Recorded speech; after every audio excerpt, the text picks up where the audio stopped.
We have to understand exactly how these whole things, these migrant crisis, this crime, this defund the police, everything is impacting what's happening in our cities, including one of the biggest cities in the entire country, how it's impacting it, right? And so I want to take y'all over to New York. Did y'all know that New York has literally deployed the National Guard into its subways in order to make sure that they get some kind of control of what's happening from all of the violent crime that's going on inside of our United States of the Americas? I bet you didn't know that. We just going to stop off here real quick just to keep you guys informed. Over 3.6 million people take the New York City subway every day. I'm always mindful of my environment. I'm always looking. This morning, the National Guard will be checking bags after a rash of violent assaults on the nation's largest train system. One high-profile case, this horrifying moment, a woman smashed cellist Ian Forrest in the head while he was performing on a subway platform. A lot of pain.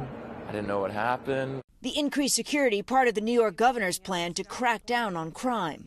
These brazen, heinous attacks on our subway system will not be tolerated. It builds on the 1,000. Antonio, you share this stream with your AKA auntie. We're going to release her from them demons. Additional NYPD officers New York City's mayor ordered to patrol the trains last month after a reported 45% spike in transit crimes in January. The latest Gallup poll finds 77% of Americans believe crime is on the rise nationwide. But that perception is not the reality in most places. Connie. The FBI says violent crimes are actually on the decline after a nationwide surge in 2020. Still, some cities are facing big challenges. In Philadelphia, 8 teenagers were shot at a city bus stop, just hours after the transit police chief there pledged an aggressive push against all crimes on public transportation. We're going to target every criminal code on the bus. Despite the national trends, Washington, D.C. saw a historic spike in violent crimes last year, up 39%. The bill's approved unanimously.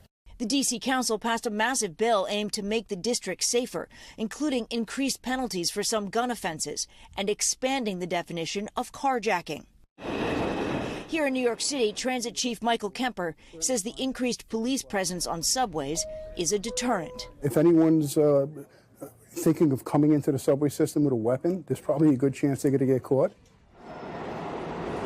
Civil liberties groups here in New York City have called the governor's plan overreach and Jesus Christ. overreaction. Meanwhile, So violent crime across the board in our subway systems and where public transportation is important in order to keep the nation running, especially in the largest cities in America. And we always have some advocacy group that calls it overreaching and misunderstanding. I don't understand these advocacy groups. They so confusing to me. It seems like advocacy should be based around what's best for the general public. Now, why wouldn't you want more police officers? Why wouldn't you want a stronger presence, not just to report and address what's going on with it when it comes to the criminal justice system, but also to deter what's happening in the criminal justice system? When I see police officers, I thank them. I love seeing police officers. I love seeing a stronger police presence around me because it means that I know for a fact that people have to think twice before they do something, that they're not supposed to be doing. Because it's going to be much more difficult for you to be able to get away, and we not having that. I love it. Listen, police officers pull up on me all the time. When I'm walking in the streets of Detroit, I'm gonna just keep my vlog camera on, and I'm gonna let you see what happens. Yo, Anton, what's going? Hey man, keep doing what you're doing. We love what you got going on. When I go to the Pistons games, anybody that had ever seen me at a Pistons game or you see me vlog, every single police officer, we give dap, we give hugs, we give play, we kick it. I know their names, they know my name. Even where I live at, out in the suburbs, right? Police officers is cool. Hey man, what's going on, Anton? What's going on over here? They know my cars, they know my family, they know my daughter. They know exactly what's going on, when it's happening, and why it's going to happen. That's a blessing for me. Why would you advocate against something like this? The NYPD reminds people millions of people take this system every day without incident. They do say it is worth taking their long-standing advice on how to stay safe, watch your things, and at least lower the volume on those headsets that you wear or take them out entirely, Hoda. Yeah. All right, Steph Goss, thank you so much. We take the subway a lot. Almost every day. Fastest way to get around New York. I'm glad there's extra protection down there. Yes, absolutely. Hey, so let me pivot for a minute, because I believe that they went out and they found out what the people felt about the National Guard now patrolling the subway system in New York City. But first tonight, Grand Central Terminal swarming with New York State troopers and members of the National Guard. It's part of Governor Hochul's new push to battle crime on the subways. Eyewitness News reporter Stefan Kim has details, including why the extra law enforcement is making some riders nervous. At Grand Central Terminal tonight, during the thick of the evening rush, there was rhythm and blues in the background, drowned out by the relentless sound of the Metro card swipe. But in the foreground, there were M16s, part of the governor's 5-part plan announced today aimed at combating subway crime. 750 National Guard soldiers, 250 state troopers and MTA police, Just open your bag really quick. and more random bag checks. To those who are feeling anxious whenever they walk through those turnstiles, we will stop at nothing to keep you safe. Some riders, though, not sure if it'll have the intended effect. Wow, I didn't think it was at the point of National Guard needed. More nervous because I feel like it's more of a threat happening versus just the police. So I don't think the National Guard would be a good idea. Concerned. You see what black people do? Honestly, you see what black people, they've been conditioned to think a certain way. So she gets more nervous because there's more security because of the optics, not because of the actual real safety that comes along with it. Did you hear this? Listen. She said, look, because it makes me feel like, when I correct people when they're having these debates with me and I say, hey, listen. You don't want to say feel. That's a female thing. They get mad at me. What do you mean? Don't tell me what to feel. I feel like. And then these guys get sassy with me and they double down on it just because they don't like being corrected. And I'm cool with that. It's just the way that it is. But she says she feels like it seems like it's more of a threat. And so it's not good for optics. So they should remove them. So it's not necessarily about the safety of the people until it happens to you. Because then if and when it happens to you, when you get your head kicked in, then they're going to say, where was all of the police officers?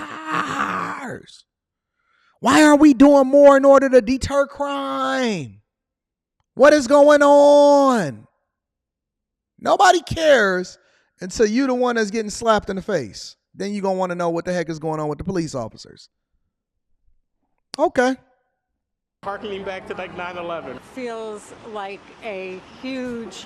What did she say? What is the next person saying? Let me see what they're saying.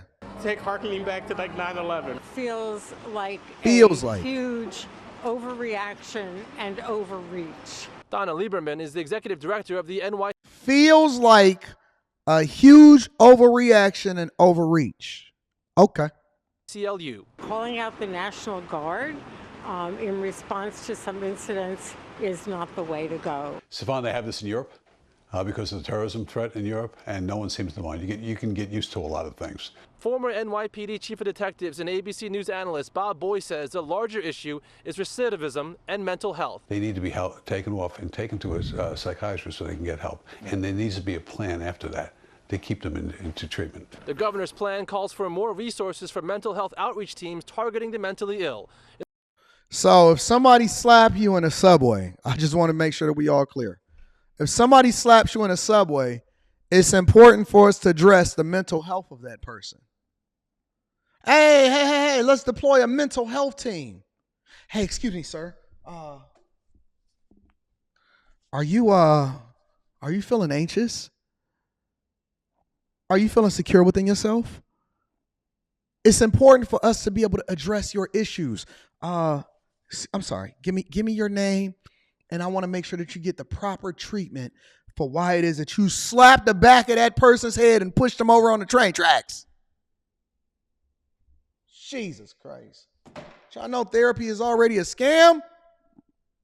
It also focuses on repeat offenders. Governor Hochul wants judges to be able to ban someone from the transit system for at least 3 years if they've been convicted of a violent crime.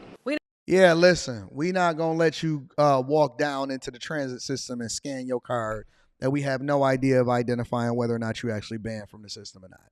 Yeah, that sounds like it works. Who they are. They'll flag the criminal history at the time of arrest so it can be fully considered when decisions regarding charging and bail are made. Why Listen, man, listen to these fools. Are y'all listening to y'all politicians? are we arresting people 100 times? And once we make the arrest, why are they back out within a day or two sometimes? Experts say the deployment of National Guard is not sustainable long term, likely only a few months, just in time to make riders feel safe when congestion pricing goes into effect. This is insane. It's absolutely insane.